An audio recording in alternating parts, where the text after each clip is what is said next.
What is going on, guys? Thank you so very much for stopping by the channel once again today. I got a little bit of extra for you. It is Saturday, June 11th, 2022. I am JD from New York, as always, coming to you from the OTS venue, and we got a lot to get into today.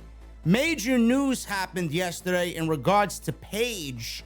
Apparently, she is finally leaving the WWE. There is now rumor and speculation that she may be headed towards a career resurgence. She said she certainly wants to get back in the ring, but the only question is that has a lot of people talking right now is if it will be with All Elite Wrestling. Cody Rhodes supposedly will be out for 9 months. Max Dupree and the Maximum Male Models, what happened to them on Friday Night SmackDown? And Gunther won the Intercontinental Championship last night on SmackDown against Ricochet. And what does this mean for the Intercontinental Championship? If the rumors about Vince McMahon being very high on Gunther mean anything, we could finally see an Intercontinental Championship spotlighted once again on WWE television. All this plus so much more right here on OTS Extra. Make sure you guys hit that thumbs up as well, man. For everything that I do this week, man, that's all you guys got to do to show some support, man. Hit that thumbs up. Let's try for 1,000 likes minimum on today's OTS Extra. Hit that subscribe button down below.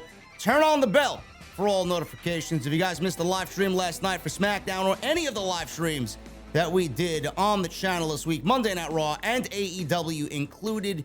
Also, if you guys want to go back to Hell in a Cell last weekend, I got all of that covered for you. Go and check that out, all on the homepage right now if you guys want some more content from the podcast.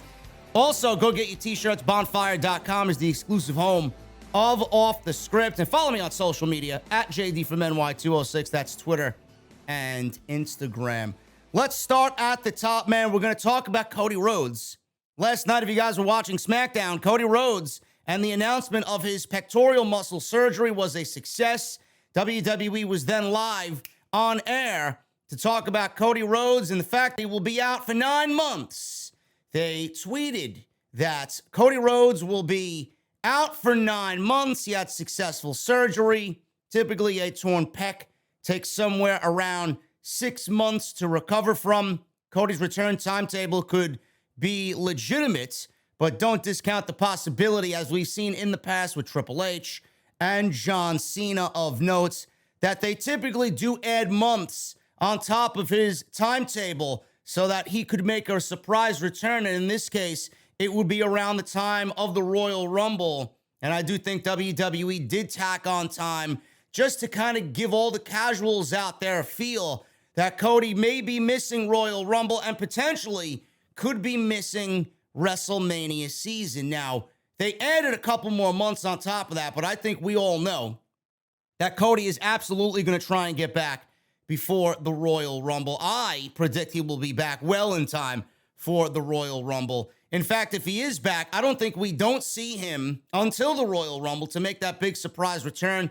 And honestly, it's a shoo-in for the Cody and Rollins storyline. I mean, if you want to continue it and build upon it after what we saw on Monday Night Raw, Cody coming out at number 30, and Cody and Rollins end up being the final two in the 2023 Royal Rumble, with obviously Cody Rhodes going on to win the Royal Rumble. I do think if we have Money in the Bank coming up and Seth Rollins wins Money in the Bank, which I do think should be the case here this year, Rollins holds the Money in the Bank up until Cody Rhodes comes back, and we really get some solid story there. We could tell the story of Seth Rollins kind of waiting until Cody cashes in and taking that moment away from him, and we get something along the lines of Cody having to go to win the Royal Rumble and then get screwed by Seth Rollins and then having to beat Seth Rollins one final time for the WWE Championship. If WWE can web this storyline in a manner where it would make epic sense, I think everybody would be on board with that. And my God, man, what a return for Cody Rhodes. But WWE typically adds time on top of the supposed timetable of return from the injury just to sell you on the fact that and cast doubt on him possibly coming back. That's the only reason why they did it. I don't think anybody here believes Cody's going to be out more than 5-6 months with this. he will be back in time for the Royal Rumble. Now, Dave Meltzer, which is another thing that got people talking, Dave Meltzer gave the Cody versus Seth Rollins match at Hell in a Cell, where we saw Cody and the injury firsthand live on pay-per-view. Meltzer gave that Hell in a Cell match a 5-star rating. Now, many fans usually critique Meltzer's star ratings, and they have done so over the years, but it's unlikely there will be many fans who don't agree with this particular take. Meltzer believes that the Hell in a Cell match between Cody Rhodes and Seth Rollins is a 5-star match. Rhodes would incredibly go on to wrestle on last Sunday's show, and he had a pectoral muscle that was completely torn off the bone. That was the big story of the match. The fact that he was even in there with the pain threshold that he has is incredible. And obviously, there are a section of fans that disagree with the fact that he got in there. I mean, listen, I said Cody Rhodes is my favorite wrestler right now. It's very difficult to see him in that state and not just be emotionally invested in what the man is doing. I was before that, but I mean, that's just on a completely different level. My take was, I think it was a liability and a risk to not only Seth Rollins, but even himself in that case, because he was really operating with one arm only the entire match. So we are very lucky that he pulled through with Rollins in that match. Was it a 5-star match? I'm not going to sit here and tell you that the match that we got on Sunday was a 5-star match, but why do we all love professional wrestling? It's about how we get invested and how we get ingrained in the story. The story led up to Rollins particularly injuring Cody Rhodes in this instance, had a torn pec. That's what WWE wants you to believe, but that's the story going into the match. Rollins and Cody brawled. He got a torn pec. Cody did not want to not get in there and get his revenge, no matter how he was feeling about Seth Rollins and the torn pec. He was going to get his revenge on that night. It's all about the story. It's all about the heart and determination and the grit of somebody getting in there, especially in that situation inside Hell in a Cell. I do believe that with all the story and all the heart-wrenching, gut-wrenching moments and the visuals and all that and what they did, what they still managed to do, even though it probably wasn't what was originally planned, I think just based on all of that, it was a 5-star match. I'm going to hold this one in a category of its own. It's a 5-star match in its own right, not because of the in-ring work and not because of what we usually base ratings around. We base ratings around story and then mostly around in-ring work and the story in the ring, told in the ring. I honestly think this had a little bit of everything, but the main thing here is the injury and the unbelievable will of Cody Rhodes to get in there and still continue to wrestle, even though he was in a tremendous amount of pain, and the visual aided in all of that. And I honestly believe at the end of the day, and I said this weeks leading into the Hell in a Cell show, if they were 100%, if Cody was 100% and Rollins was 100%, I do believe 100% that they would be giving us a 5-star Hell in a Cell match. This could have been one of the greatest Hell in a Cell matches of all time, and I really wish we had the opportunity to see what they really had planned for the Hell in a Cell match if both of them were 100% healthy. So I do agree with Meltzer. I do think it's a 5-star match, and Cody will be back before the Royal Rumble. He will be in the Royal Rumble. He will be the 2023 winner of the Royal Rumble. Max Dupree, the Maximum Male Models. You may not watch WWE. I don't blame you if you don't. You may not be all that invested in LA Knight, Max Dupree now on SmackDown, but he's been advertising these men that he's going to go out there and bring on in to a new faction that he's creating called the Maximum Male Models. Now, we've seen and heard about LA Knight before the name changed to Max Dupree, working dark matches on SmackDown right before SmackDown, and we had Mace and Mansoor, a part of the Maximum Male Models. I don't think that WWE is going to pair Max Dupree with Mace, formerly of Retribution, and Mansoor, and build this new faction, Maximum Male Models, on SmackDown with Max Dupree leading the group. I think that's a failure waiting to happen. I honestly think if that's the case, even though he is so great at what he does, LA Knight, Max Dupree, is not going to be able to get those guys over on Friday night. I honestly think he needs a big name to work with him to get this group and get this gimmick over. It's not Mansoor, and it's not going to be Mace. Now, we were supposed to get the Maximum Male Model first induction, the reveal of the first member, on Friday Night SmackDown. It was advertised last week, and when we finished watching the show, we all were asking, well, what happened to Max Dupree and the Maximum Male Models? Apparently, WWE posted something on social media. They announced that he had complications with travel coming back from Europe. That was WWE's explanation for this segment being scrapped this week. Also announced for next week's show is not only the Maximum Male Models, but another Madcap Moss and Happy Corbin match in a last laugh match, whatever the fuck that's going to be, as if the Hell in a Cell match no DQ stipulation wasn't enough to blow off the entire feud. I don't understand it, but I don't want to sidetrack and go talk about fucking Madcap and Happy Corbin. Let's keep on the path of Max Dupree. Now, I joked last night on the SmackDown post show that I don't even think WWE knows who they fucking want to put in this group. I don't think that they have any plan for the Maximum Male Models. One week, they're hyping it up, and then we all get excited about who it's going to be. Everybody loves the first reveal, and then we get to the reveal day, and nothing about it is on the show. Now, I want to see WWE do well with LA Knight. I really do. I want to see him succeed on the main roster. He's way too talented to be put with fucking jobbers on Friday night. With Max Dupree, I said a couple weeks ago, there's only two names that I really want to see in this thing. If you're going to get two names in the Maximum Male Models and then build around them, it's the only way that it's going to work. There have been rumors about Cesaro and him potentially going back to the WWE. If this was the case already, he would have already been in AEW. I think Tony Khan would have automatically scooped him up. Now, that could still very well be the case because he definitely has a role waiting for him if he wants in Ring of Honor, being that he is somebody I could absolutely see Tony Khan building the Ring of Honor rebrand around. I could see Claudio doing that. I don't know what the plan is for Ring of Honor at this point, and I don't really know what Cesaro was up to. He hasn't really taken any bookings or any scheduled matches on the independent scene. He's been relatively quiet. He's doing his own thing. He looks great. He's got his coffee thing going on. He hasn't really said much of anything. And this is leading people to believe that he may be on his way back to the WWE. We all know that Cesaro is a good-looking guy. And when he was doing that James Bond shtick where he's coming out dressed in the suit, I could absolutely see him being a part of the Maximum Male Models and this being his reintroduction to the WWE audience. Is it going to get him anywhere in this new role as compared to before? I don't know.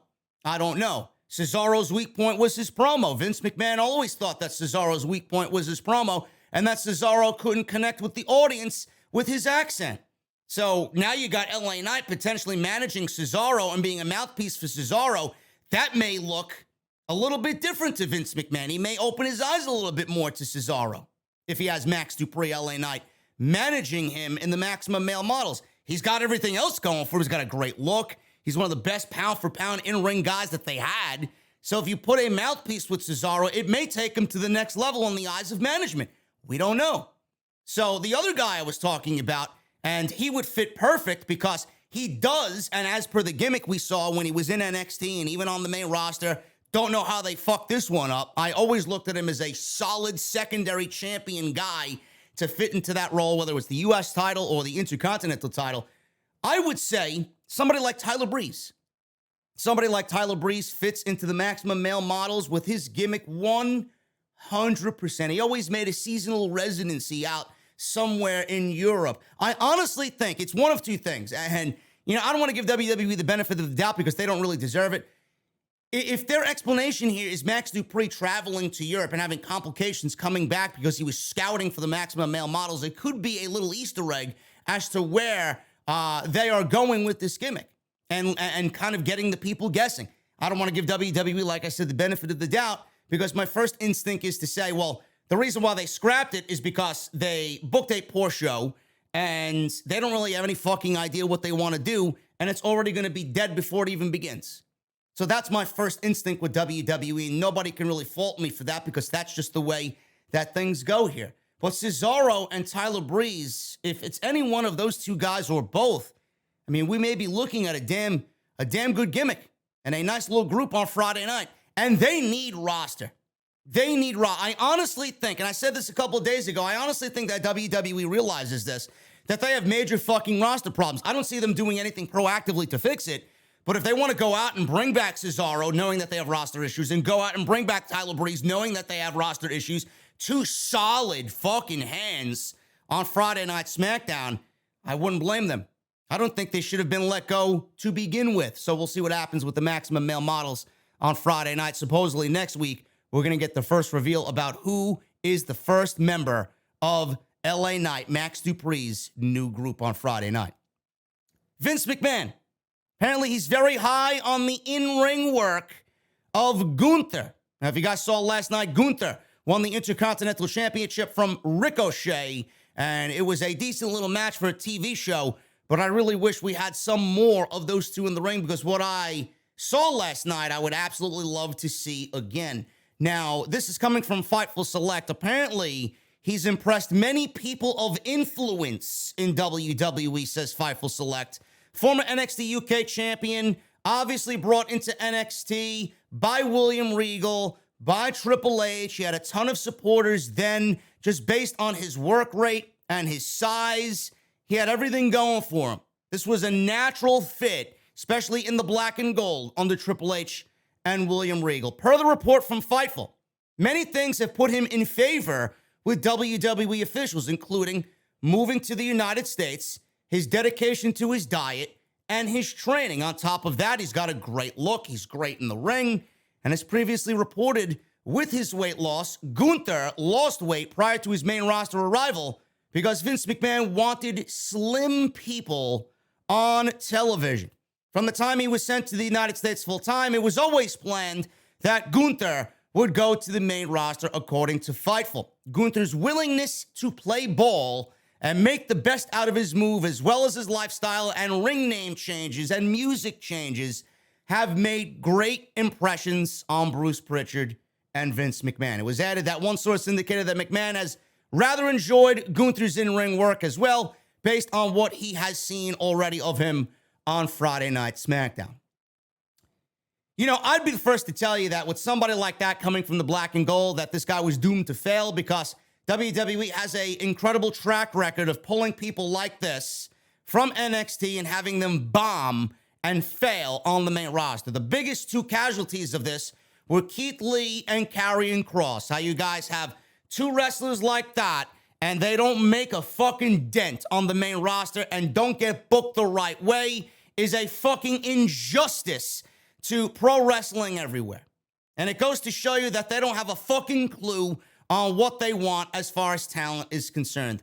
Somehow, Gunther has made it by, and he is being treated decently on the main roster. And that is for right now.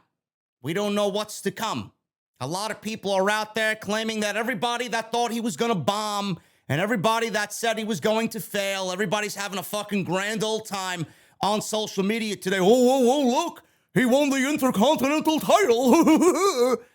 Well, like that means anything in the modern day WWE. These are the same fucking people that said it the same way when Ricochet won the Intercontinental Championship. Oh, look at NXT. Everybody thinks NXT guys fail on the main roster. Ricochet just won the IC title. It doesn't matter. The Intercontinental title is one of the most dead titles in all of pro wrestling. So Gunther right now has inherited a dead championship. I honestly think it's cursed.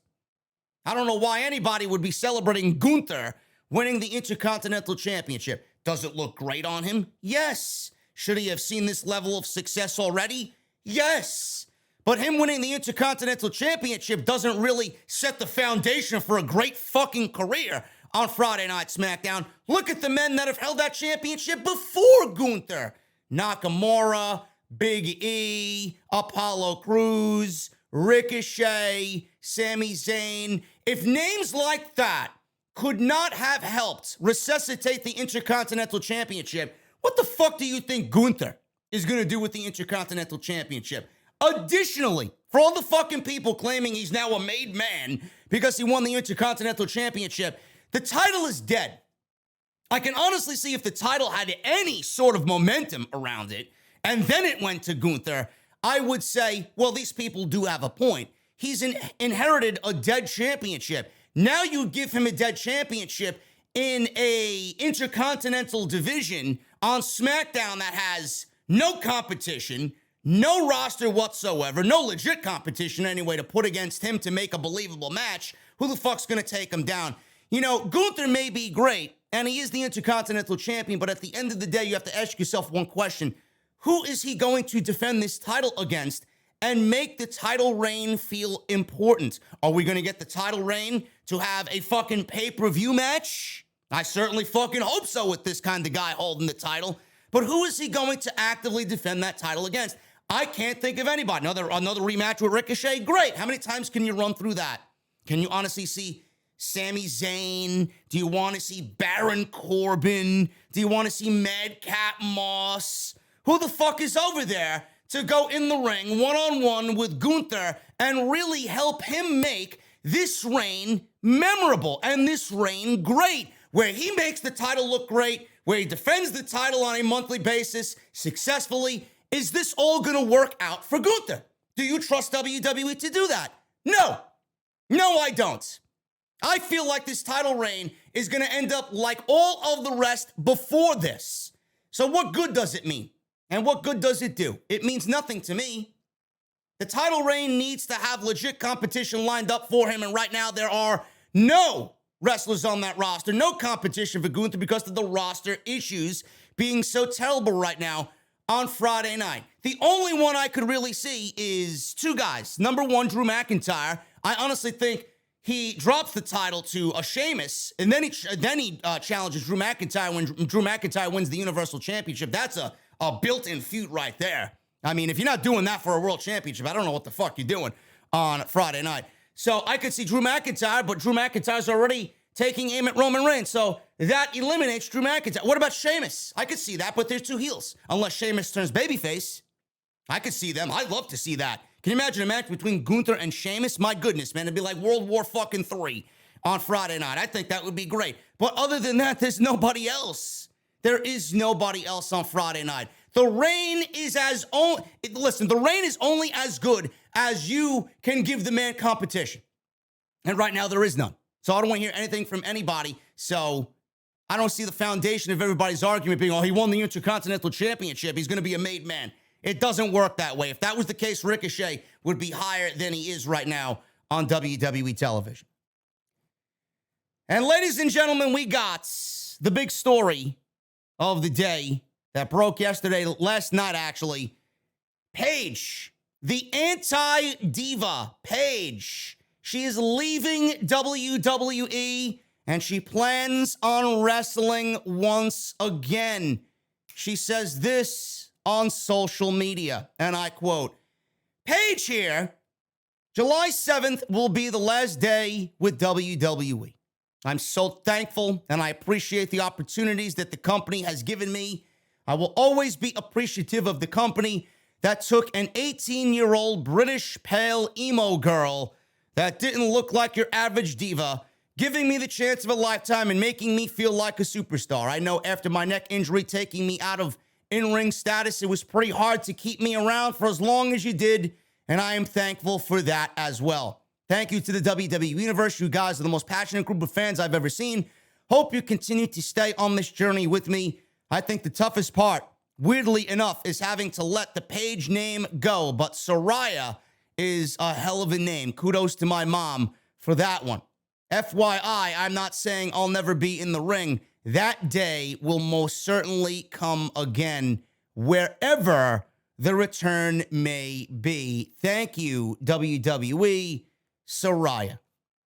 Now, this is a big talking point for a lot of the fans out there, and this is creating wild speculation on social media in regards to Paige. I know back in the day when Edge was just about making his return back to the WWE, I know she was very vocal about that, and if I can find whatever she said on social media in regards to Edge, I'll put it in the video.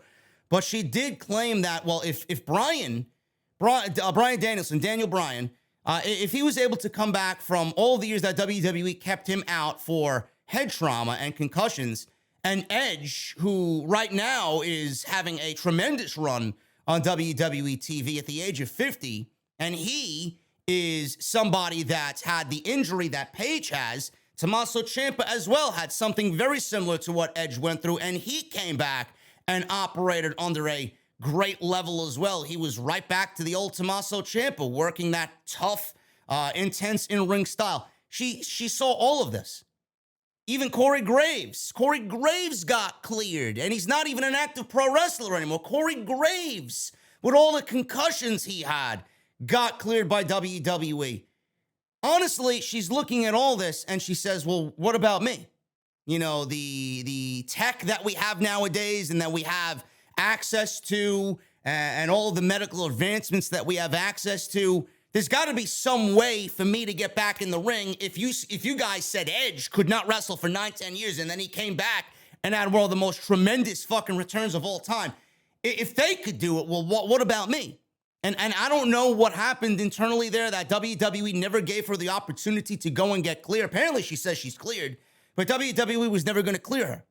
But if everybody cleared Paige, and we had other medical staffs out there and other doctors clearing Paige, but WWE's medical team was afraid to clear her. The same thing happened with Bryan. Bryan got clearance from every fucking doctor he went to except WWE's. The WWE doctor was the last one to clear Daniel Bryan on his return back to the WWE.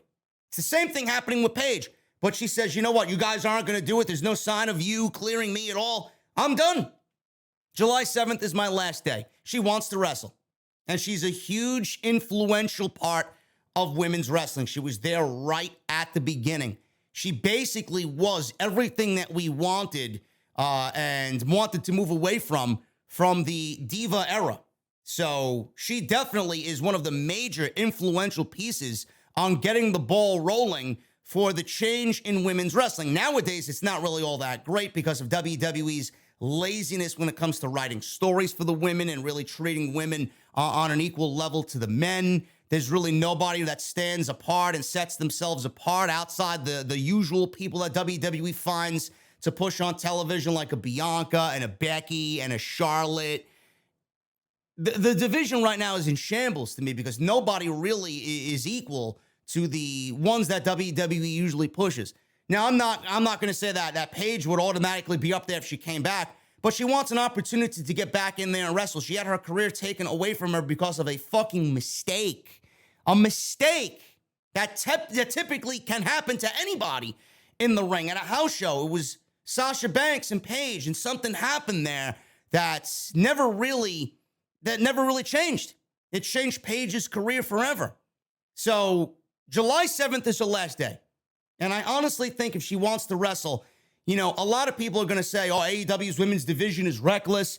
The women's division over there is terrible. I don't know how you can look at the names that are on that roster in that women's division and claim to me that it's a fucking terrible division. Are they in a state right now where they are better in ring than WWE? No, they're about even. They are about even. They got their superstars over there, and WWE's got their superstars on their side of the fence. They are both even. Both have major problems that need to be addressed ASAP. But if you're talking about somebody who is as influential as Paige, she's not going to Impact. She's not going anywhere else. She's not going overseas to Japan. Paige is going to wrestle in the United States for the second biggest promotion in all of North America, and that will be AEW.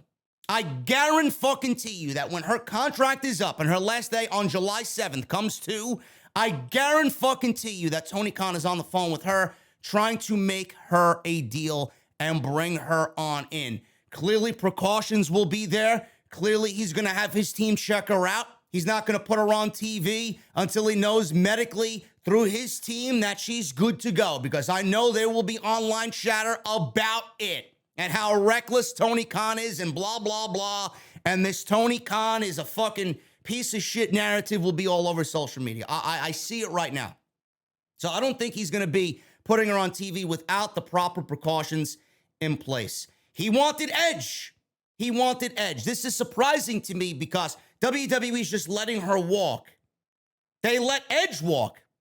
Edge, right? He wanted to come back and wrestle. Apparently, he used Tony Khan as leverage. WWE found that out and paid him $3 million per year for the next 3 years. I'm surprised that they're not doing that with Paige. I'm surprised they're not doing that with her because it's almost mirroring what happened with Edge. Now, I would take that as a way that WWE doesn't value Paige as or in the same way as they valued Edge. So, I mean, I would take that as a negative if I'm Paige here. But I honestly do think at the end of all this, she's going to end up in AEW. And whether you like it or not, that's the only place for her to go. That is the only place that will really benefit both parties. AEW will benefit from Paige, and Paige will benefit from AEW. She's not going to wrestle in front of fucking 60 fans inside the Impact Zone on fucking Access TV. Somebody like that honestly knows what they're worth and their value is, and she's not going to fucking lower herself to working in front of a fucking audience of 5. Give me a break. That does not happen with somebody like Paige. She's going to wrestle for AEW whenever that time is. Only she knows. Only Tony Khan knows. Only parties involved are going to know. And I honestly think she's going to end up in AEW, whether you like it or not. You're just going to have to get used to it, man. She has a large audience that is going to be following her wherever she goes, man. I honestly think if she's back, it's going to be a huge ratings draw. I think it's going to be a great return. It's going to be a great thing to see. She's going to bring that influence that she had in WWE over to the AEW women's division. And everybody knows, including Tony Khan, that changes need to be made to make the women's division better. I don't know how you can't do that if she's ready to go and she's cleared, how you don't bring in somebody like Paige to help your company out where it's needed most. So that's my opinion on that. I do think she will end up in AEW. Guys, that's all I got for you. Let me know what you think down below. Where do you see Paige going? Do you want to see her back in general? Do you want to see her go to AEW now that she's leaving WWE on July 7th? Let me know. Sound off in the comments below, as well as all the other stories. Who do you think will be in the Maximum Male Models with LA Knight, Max Dupree? And what do you think of Gunther's Intercontinental title run? Do you see him having a successful run on Friday night with the IC title? Let me know down below in the comments. Hit that thumbs up. 1,000 likes minimum on today's OTS Extra. And I will see you live tomorrow with a brand new live stream off the script. Sunday night, we're going to go over all your news and rumors. Tomorrow night with our cold beverages, obviously, right here on Off the Script from the OTS venue. Guys, enjoy your Saturdays. Again, hit that thumbs up. Follow me on social media at JD from NY206. That's Twitter and Instagram. And hit that subscribe button down below and turn on those bells for all the notifications. I'll see you guys tomorrow night, Sunday, for Off the Script.